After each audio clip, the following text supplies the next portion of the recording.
Gimonitor karon sa Department of Health sa Region 9 ang mga dengue fast lane sa mga ospital aron matubag dayon ang mga gikinahanglan nga supply ilabi na sa padayon nga pagsaka sa kaso sa dengue sa probinsya. Close monitoring ang gihimo karon sa Department of Health Regional Office 9 sa mga dengue fast lane sa mga ospital sa Zamboanga Peninsula. Minaghan karon ang mga pasyente sa mga ospital nga nagka-dengue.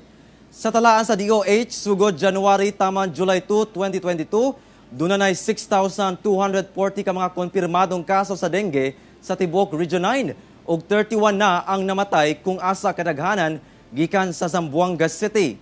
Sa breakdown sa dengue cases, naguna ang Zamboanga City nga dunay 2,847 cases.